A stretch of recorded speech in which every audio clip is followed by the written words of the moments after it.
Joining us today on the conversation. If you've been on the live stream, you know her. If you're lucky, you've met them.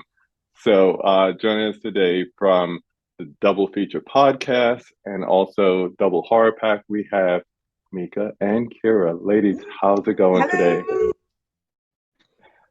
So happy to have you on. I'm so glad to be Tony, here. So glad to be here. I told Tony from Basement Blues he's the most requested. But you're like right behind them. Oh, like, really? Wow. Yeah. I mean, sometimes I have to edit out just to keep it like succinct and whatnot. But like everybody's like, have you had Mika on? Have you had Mika and Kira on? I'm like, chill. Soon. Coming soon. Sweet. Yeah, look at that. Love the People love. love y'all. People love y'all. Yeah. So that's so nice. We're gonna talk horror today, of course. We know that's your thing. But before we get started, I want to ask a couple of questions before we get into the meat of the conversation. So first thing, I saw you on James from 20th and 21st Century, his live stream. That was so much fun. Yep. I was kind of upset. He took my number one question, which is, what we drinking today? What tea we got today? Yes. So English breakfast tea. Yes, and I'm actually different this time. This is on water. Yes, this one doesn't drink enough water. So no hibiscus tea today. No, I got in the hand from a doctor. Like more water. Yeah. We've all gotten a diagnosis from one time or another. So it's important. Stay hydrated. Yes, very important. Yeah. I love the tea quotes though that you guys put on Instagram and all that. Who came up with that idea? Oh, I think we both came up with it, but I decided to do it because I thought it was fun, like just to kind of incorporate it because we love tea and there's so many quotes about tea, like from books. Endless. Yes, you wouldn't think so, but I just thought it would be a fun little thing to throw on. It shows its popularity though. It's like very tea in general in terms of calming, soothing, enjoyable. Yeah. You're talking about centuries of tea drinkers, so right? You would think. Yes. People love it. Definitely. So I had to break out my favorite to go, which is green tea with lemon. I can live on that. Love it. That's a good one. That's a good one, KB. Yes. And we waiting for we ordered some spooky blends, like concoctions that people have made for the Halloween season. Yeah, we're going to talk about that. We thought that would be cool to do this month. Yeah, so highlight the tea, a part of our movie viewing experience. We're waiting for it to come though. Yeah. How's the podcast going? Oh, good. We just actually launched for spooky season. So we have a new episode right now. It's called Pumpkin Spice and Movie Nights. And it talks about what we're looking forward to this month in terms of like physical media releases and streaming in theaters, on TV. Yep. Yeah. I have to say, the two of you probably have the most requested YouTube channel that you haven't created yet. That's out there. People in the movie collecting community like, when you starting your YouTube? I know. But I'm like, y'all listening to the podcast because there's content out there. Listen to the podcast. Yes. Well, we did. I think we're making progress. We actually created the YouTube channel. We have the banner and the about us and everything up. It's just about recording those videos and uploading them now. Yeah. So I think what we're doing now, we'll just put on YouTube but also upload as a podcast. Yeah. I'm thinking about like going the other route. Like I have a podcast that I do with my friend Kate, but we can't collaborate all the time to like catch a movie and then review it. So I think I'm going to start having snippets from these conversations just to have some content up on the podcast. So it's all about having stuff out there. You know what I mean? Yeah. Do you realize that you guys finish each other's sentences? Well, sometimes, I think we're so used to it now, we don't even think about it. Other people let us know, but I think we're so used to it because we've been doing it forever. Oh no, that's so funny to me when people point it out. Also, it's like I caught you, Kira, the other night. You said something like, "I know Mika already knows what I'm thinking." It wasn't the first time you said that. It's like, are you aware that is that like the twin kinetic thing, or it's just like from living with each other all your lives? I think it's a combination of both. Like, yeah, I really do. Because even when we live separately, it's so funny. We'd have conversations with one another and be like, oh, I was just thinking that. I was just about to say that. Or we finish each other's sentences. Yeah. So I think it is an underlying twin thing. Yeah, we do that all the time. Yeah. Like I could be thinking something and it's so weird. She'll say it. And I'm like, wow, I was just thinking it. Yeah, it's so funny. Or we think things I at love the it. same time. Yeah, that's funny too. I'm like, oh, I forgot what I was about to say. And you'd be like, yeah, me too. Yeah. That's amazing. That's amazing. Sometimes I wish I had a twin, but then other times I'm like, me, myself, and I is enough to deal with. I know. Yeah, we get along for the most part. Yeah. Moments. Okay. So with that in mind, tell me a time. Let's bring it to the movies now. Tell me about a time you really disagreed about a movie take. Ooh, that's interesting. I'm trying to think. Yeah. Did you like the ending of do you remember the film Identity? Oh yes. Have you ever seen that, KB? Identity? It sounds familiar. With John Cusack. Yeah. I think Yeah. Amanda Peet. Ooh. Yeah. Yeah. I think we both liked it, but I think that the ending, I loved it in terms of like, oh wow, like fractured personalities, but it's one person. And oh, sorry. Sorry, guys. Just to let you know, when we talk about the movies, we're going to try to stay spoiler-free as possible. Spoiler, yes, okay. Yeah, but I didn't like the ending. I didn't like the ending. Yeah, so even that's I probably did the love closest you came. Yeah. I would say you like liked where it was going, but expected a different outcome in terms of the ending. Yes. And I was completely fine with it. Like, oh, that was great. What is it that you find attractive about the horror genre? Oh, great question. Well, I love the fact that it's a genre that the collective experience really unites a lot of people. And so it's so much fun just in terms of watching a horror film. And then really when you're able to do that collectively, even better, especially if it's a large group, a good crowd, and then the banter that's created as a result. And I love the fact that it keeps you on the edge of your seat, whether it's a slasher film or a slow builds. I just enjoy it. It's just a fun watch, and you can kind of step away from like the dramatic and just the everyday issues. Yeah, if that makes sense. Yeah, totally. Because I know, like, if I watch a horror movie at home or even a psychological thriller, it doesn't compare with seeing it in the movies. Like, it could be like some of my best experiences. One of them had to be Get Out when it first came out, like before everybody knew about it. Seeing that in the theater, woo, that was fun. Same thing with such a great experience. 2017, seeing that in the theater, it was like every time there was a jump scare, everybody was like, and then everybody leaned back and started laughing. Love it. How about you, 100%. Meka? Oh, yeah, I would say for horror, for me, I just love the escapism feel of it because I always use it as something. I always say sometimes I think it's funny though, like horror being a comfort kind of film, but it is because if you're having like a tough day, you know, at work or and you just want to unwind, I always throw on a horror movie, and to me, it's a great escapism. And I kind of think like, you know, no matter how bad things are going for you, you know, you can kind of go to another world to kind of root for the underdog or the villain, you know. The final girl. That final girl. But but I just think I just love that escapism for it. I love you know, rooting for that underdog or rooting for that you know, person to kind of persevere. I just love it. That's the big thing for me. I can just put it on anytime. I fall asleep to horror movies. Isn't that funny? Yeah, which some people find weird, but I just love it. Yeah. Depends if you're not used to it, it's true. If you're not used to it, people are like, how can you do that? But like, I'll point it out when we get to one of your selections. I fall asleep to that multiple times because it's especially if you've seen it before, the familiarity with the movie, you're like, oh, I know what's going to happen. This is the good part, or whatever the case may be. I'm kind of going on a rotation right now. The one I've been going to sleep to this week has been Demons. Oh, that's so funny to me. Yeah. Of all movies. I know. Yeah. You know what? To each their own. I know. I love it. All right, let's just hop right into the 5 spooky takes. You ladies ready? Yes. Ready, yes. Sipping my tea and ready. You go. We're going to start with number 1. All right, so name the horror movie that made you fall in love with the genre. So I'm going to pick, classic, Halloween.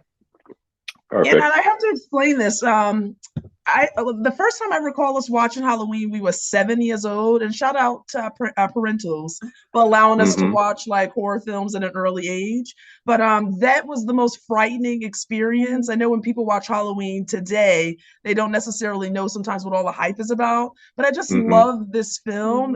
One, it's a around the holiday that we love the most, Halloween, is a staple at this point. But I just think it's so well done. Laurie Strode, we introduced to her. Michael Myers, oh my God, the best villain if ever there was one. And so I'd say Halloween for sure. How about you, Meka? Yeah, I always go back and forth between because the Halloween, but I'm gonna say mine is the Alien. Yes, I just love it. It's a toss up too. Sometimes I go back and forth between 1 and 2. But yeah, we watched that one too. Again, when we were really, really young. Oh yes. Ripley is one of my favorite iconic Final Girls, or just to me like a superhero. Characters. Yeah, just a superhero to me. I just love her. Superheroine. Yeah, I just love her so much. But something about that movie was very, very terrifying. The difference between 1 and 2, because it's that build up to it takes a while before you see what the threat is. Yeah. But I really love seeing that woman take charge. Really kind of confronting those fears, trying to help all her crew survive. But I just really love that film. I remember it as one of the earliest films I've seen, and it's been a favorite for years. Yeah, we've lost count on how many times we watched both of these films. So many. Girl, I don't even try to count. No, I know.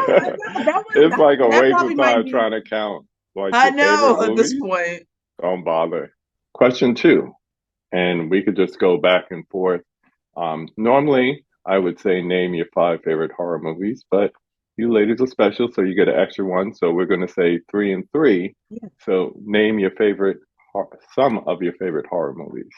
So we'll start with Meka. Okay, I'll start this time. Okay, so the first one I did was The Conjuring. Okay. Yeah. And I think The Conjuring to me kind of did what Scream did for the 90s in terms of reinvigorating horror for the 2010s. But I just love this. I love the haunted house story, those old school horror elements to a film. It did have some jump scares, but I think they did it the right way in terms of subtlety. I love the Warrens. We followed them because we like paranormal too and all that supernatural stuff. So we knew Ed and Lorraine. So it was kind of cool to see them, tackle the cinematic, telling them their story. Because we followed their career. So I remember them from Paranormal. What was the name of that show? Activity, I think, was a TV show. Yeah. But we followed them for a while, and it was so great to see the stories of them being told as a couple also on screen. But I just think it's a well done movie. You're following this family, them moving into the American dream, which they think, and then all this stuff starts happening, and it's how they tackle this haunted house story. I think it's really well done. And I love, like I said, the subtleties of it, the slow builds, the old school horror elements. I just think it's great.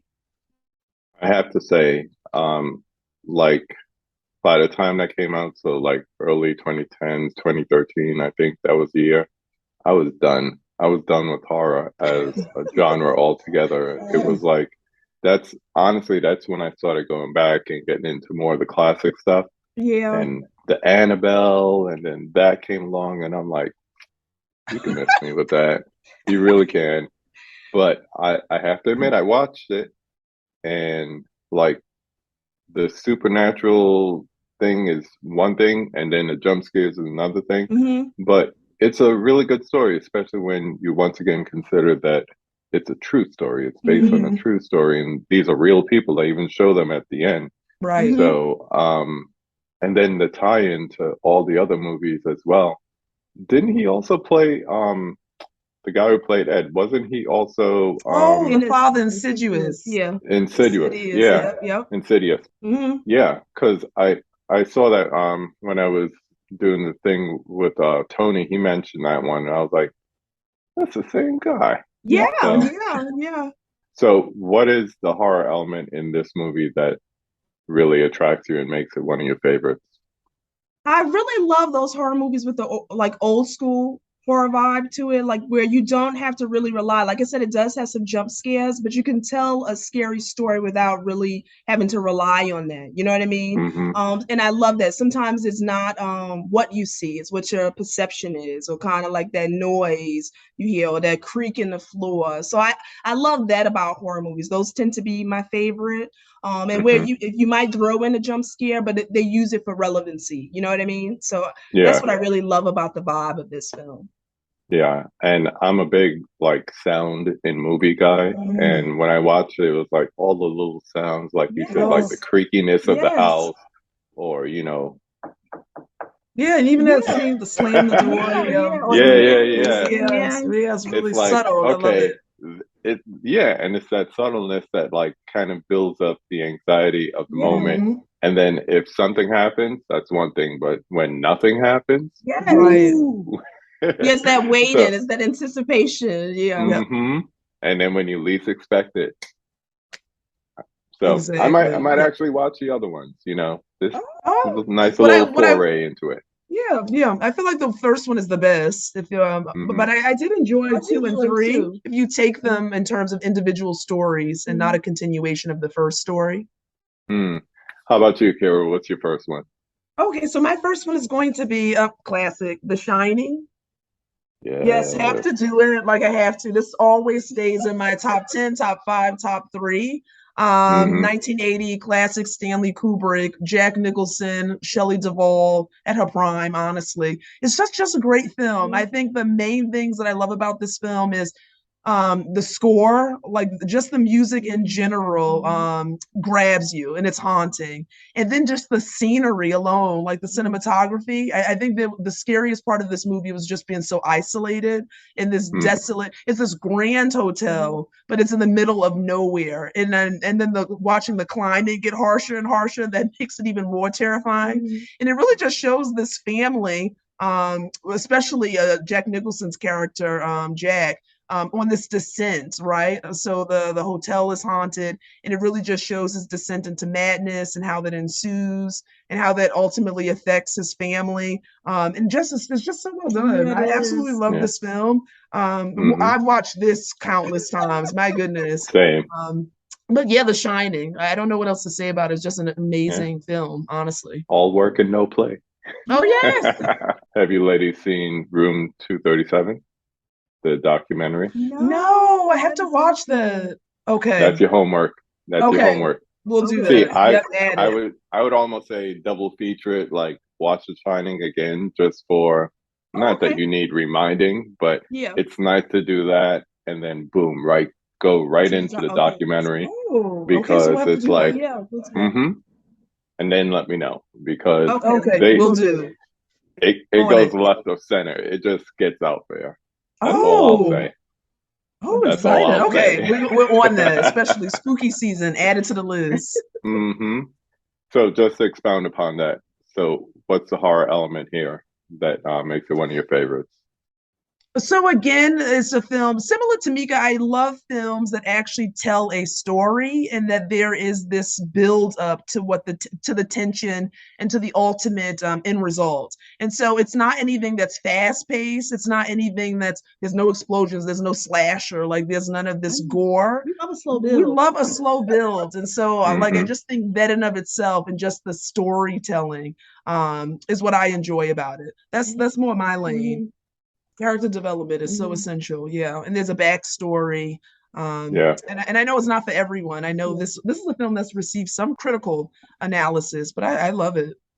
I think that's partially because it was different from the book. So you have your book lovers, then you have your Kubrick film lovers, and I think the thing that brought them together was Dr. Sleep, and I know you both enjoyed that, right? Yes.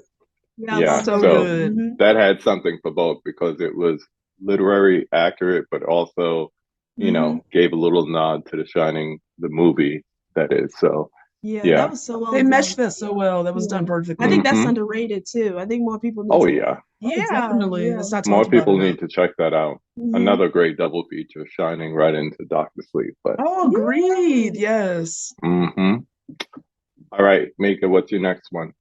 Okay, so I did Oh, I did Pumpkinhead. Yes, that was one of my 3. Because you know why I'm showing this love, because I don't think this one gets enough love with Lance Henderson.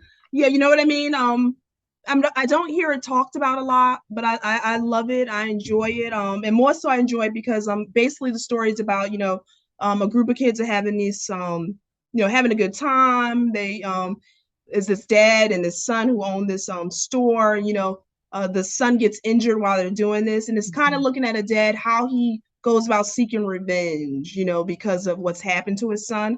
But I love where the movie goes, because it starts one way in terms of when you're really upset or something tragic happens to you, how you may initially handle that. And then once things start, you get some time to settle down or kind of evaluate. You look at, was that the right choice? I kind of like that about the film, is given those, dichotomy. Yeah, I love that. I have to admit, I have not seen this since. That's your homework. No, I've seen it before, like back in '88 when it first came out, but VHS days, not since then. And I try to find a copy to watch again, but short of like pay-per-view or whatever. But the thing that I liked about this is it's directed by Stan Winston, who, if you know anything about practical effects and special effects, he's the man. Yeah. So, what are you gonna say, Meka? The creature in this is amazing. Oh, isn't it? Yeah. And I just wish, like I said, I just don't hear it talked about a lot, but I do love it, and this is one I watch a lot as well. But I just love that story, kind of how it starts and kind of where you find this man towards the end. Right. So where's the horror element in this that makes it your favorite? I say for this one, I'm gonna go with the good creature feature, because I love a great creature feature, and this to me is one of my favorite. Like I said, the design of the creature, of Pumpkinhead, I think is so well done. Unique. Yeah, so I love that about it, because I'm all about a good creature feature, and especially one that again has some relevancy. And I think this one was done really, really well. It takes it's at the center of the story. You know what I mean? And I love how they're kind of conjoined the two. So I'll go with that. I love the gotta have a good creature feature. Yeah, for real. And he's like the perfect person to do that. When you think about his work on The Thing and the Predator movies, it's like, what else would you expect but a creature feature from him? So that's and it's beautiful design. All right, Kira, bring the next one.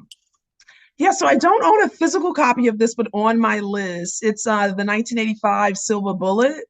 Another film adaptation of Stephen King. So like I don't think this one gets enough love either. In my opinion, it's not talked about as much as I would like it to. But so classic. One, a really good werewolf, another creature feature. And I think just the shots in the film in which they show the werewolf's transformation is like ahead of its time. I think the kills in this movie was also didn't hold back, and that was well ahead of its time. And I love the fact that our main character, even though he's like in a wheelchair, he actually is showing strength throughout, perseverance, tenacity, and you're rooting for him constantly. And I love the relationship between him and his sister. That's a big majority of the film too. There's these underlining themes there that parallels with his relationship with his uncle, and then his mother and his uncle's relationship. I just think it's well done. And I'm not going to spoil it, but when you find out who the werewolf is, wow, didn't see that coming initially. Nope. And you got a Corey. You got another Corey movie. Lovers of the 80s movies love any movie with Corey Feldman or Corey Haim. So I keep talking about it, and I'll continue. I had a bunch of bootleg VHS tapes, like you get the blank ones and you put like 3-4 movies on it. And I'd come home from school and watch them, and this was one of them. I used to watch this all the time. All the time. It is so good. Yeah, it's really underrated. And that's a fun one too. You can just throw on. You know? 100%. And I love his Silver Bullet. Oh yeah, I wanted that. Yeah, the wheelchair revamp that his uncle made. That was awesome. Is it the creature feature horror aspect that you love? Yes, 100%. I love it's actually two things. I love when a horror movie, because sometimes there's some criticism that horror movies don't tell good stories.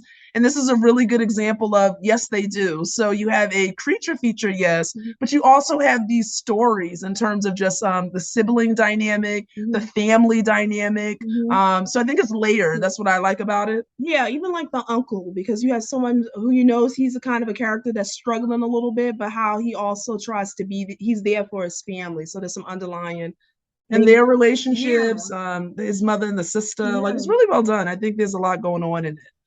Yeah, and you know what I loved about that with the uncle, his relationship is I love those movies where you have the adults actually believe in the kids. You know what I mean?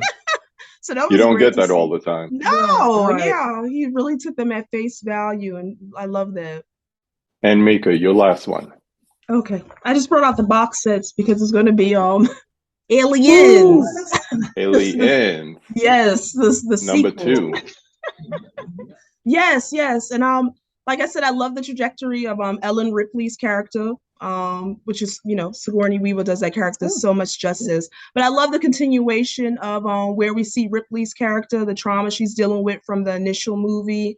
Also a great introduction to some new characters like Hudson and Vasquez. Love Vasquez. You know what I mean? Just some of my favorite characters. And then we get to see a little bit more, more of the aliens in this movie. They did a good job with it. So that I just have to always have that in my top. So Aliens. Yeah. Those first 2 are just like classic to me. Oh, I think they're perfect. Yeah. It's weird because it's like I see Alien as like sci-fi horror. And I see Aliens, it's still sci-fi horror, but more action based. Yes. Yeah. I probably watch Alien, like I was saying, put on a movie and go to sleep. I watch Alien to go to sleep multiple times. And I'll put on the longest version and just like rock out. But Aliens, I can't fall asleep to that. That'll keep me up because of action, the soundtrack, you just get into it. Yeah. It's so funny though, because I recall like I'm actually going to sleep with Aliens on and then like waking up briefly, like just probably get water, come back and like, ooh. And depending on where it was, just finish it, go back to sleep. Yep. I've done that before too. So when you picked this one, I was like, nah, she means Alien, right? Because like I said, that's more of the horror than the second part is. So where do you see the horror element in this? I think a lot of the horror elements I look at too is not only the aliens, but the trauma, that we get from where Ripley is right now.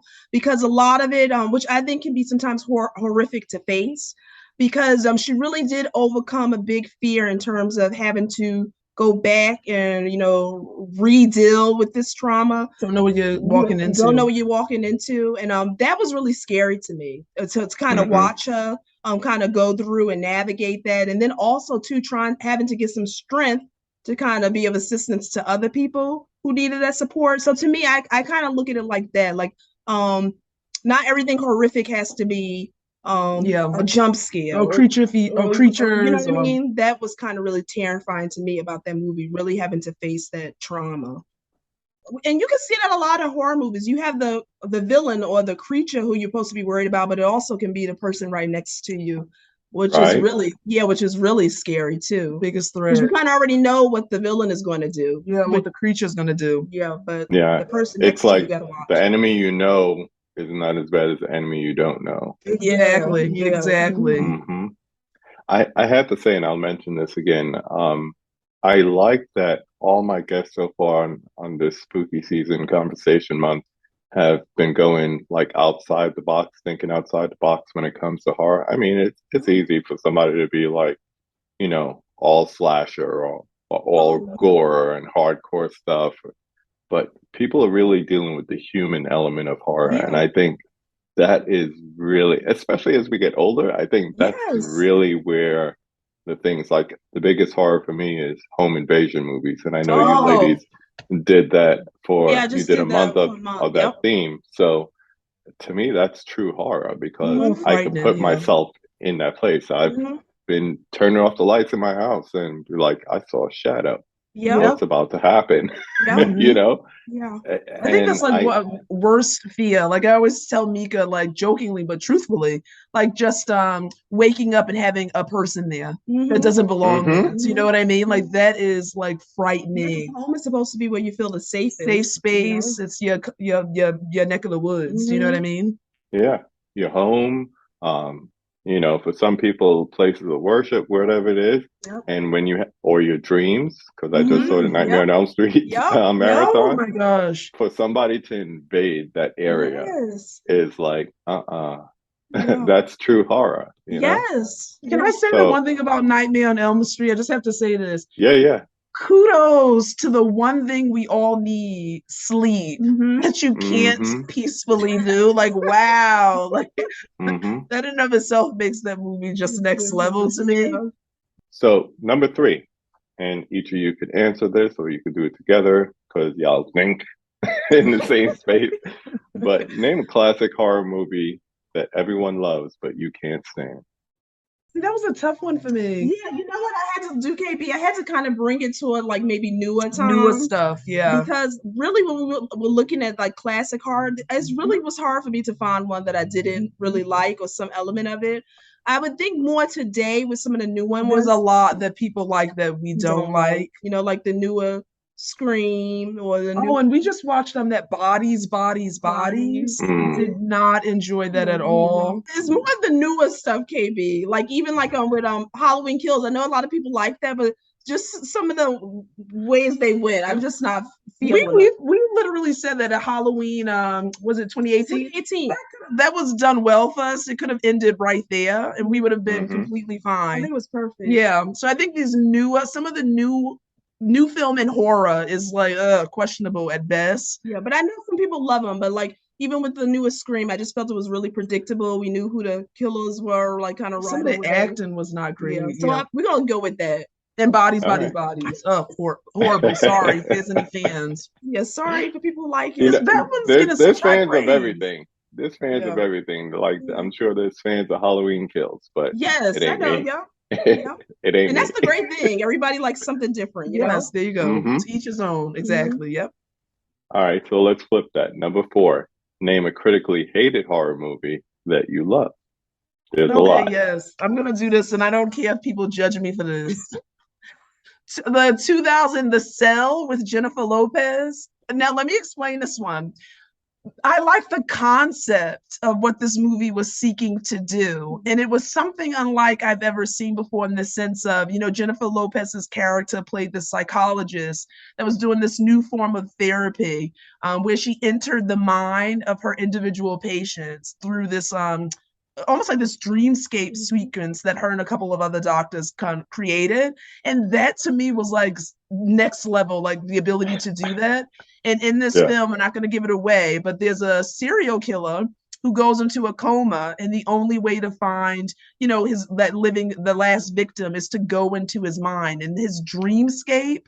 Just the imagery, the good side versus his bad side. Like I thought that was like, I loved it. I just thought the imagery in and of itself alone was done well, and I liked the story. It was different, but it doesn't get any love, and a lot of people don't like it.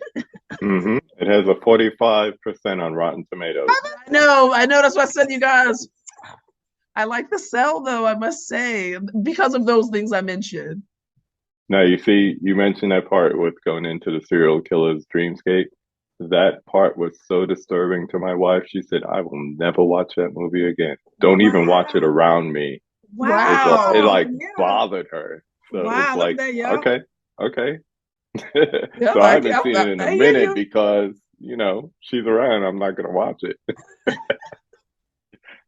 But isn't it unique? I must say, I love that part of it. I said, oh, wow, I didn't even, that's such a different concept. I liked it. I picked, it goes back and forth, but I know you heard Tim talk about it because we always talk about how it's one of our favorites, but a lot of people don't like it. That's The Innkeepers. Yeah. Yes, I don't know. Have you seen it, KB? I saw it a long, long time ago. Yeah. It's like so long that I need to rewatch it kind of thing. Yeah, I know he has a dope poster of it because he loves that movie. Oh yeah, I love it. And again, like I said, if you're into like jump scares or things of that sort, it's a slow build. It follows these two employees, Claire and Luke. They're at the Yankee Peddler Inn. It's his hotel who's closing. It's his last night open.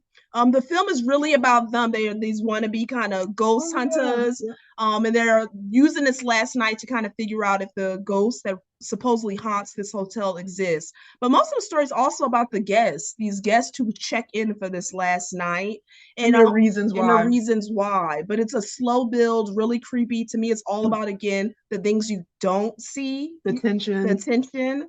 So, it's really all about character development. I love Ty West. He does a good job with that to me. And the atmosphere, too. Yeah, he's going to give you a slow build. And then by that last act, that's when things are really jumping off. But I know a lot of people don't like that, but I really just enjoyed this film and I wish it got more love. But I know a lot of people, that's a complaint of it. It doesn't really, it's boring is what I hear. I think that was the first one of his films that I saw. Yeah. So when I saw him coming out with X, I was like, oh yeah, I remember that dude. Mm-hmm. But I think Cabin Fever 2 and then Fever, yep. Yeah, and that's it. Until X. Yeah, I love him. Yeah.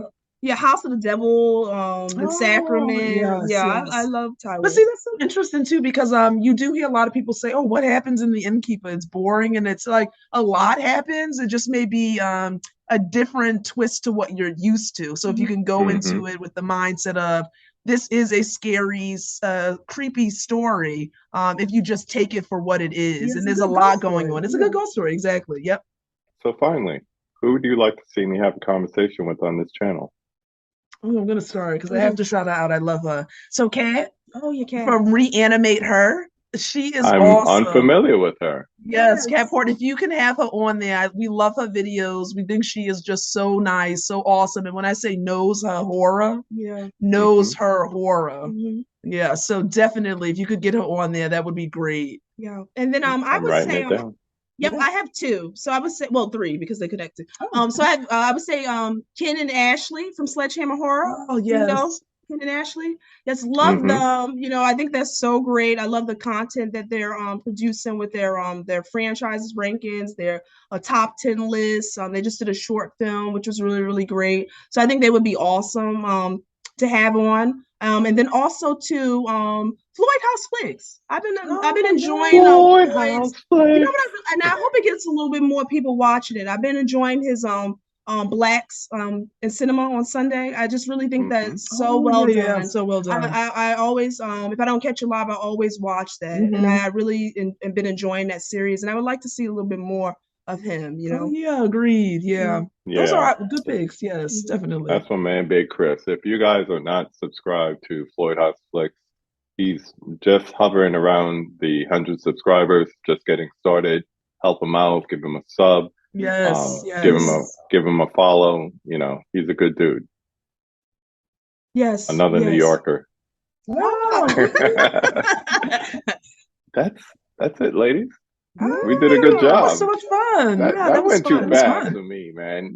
Sometimes you just want to continue vibing. I know. I enjoyed that. That was fun. So good. And then, we're going to spend the rest of the day watching movies. Yeah. Me too. I got some more homework to do, so I'm definitely going to be doing the same thing. Tell the people where they can find you.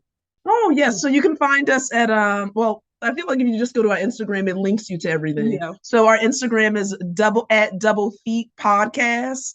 And then we have a link tree that'll kind of link you to our TikTok, our Facebook, our soon-to-be YouTube channel, you guys. And, yes, we have a lot of content for this month. We have content planned for November and December. So we're really excited about what's coming up. Yes.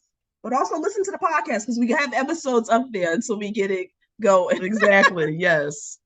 A new episode out right now. I'll probably link to the Spotify so that way people could easily access it. People use different podcast feeds and all that. So I'll just do Spotify. That's easiest. But I want to thank you again for your time. Long time coming. Glad to finally have your sisters on. Great time. Yes.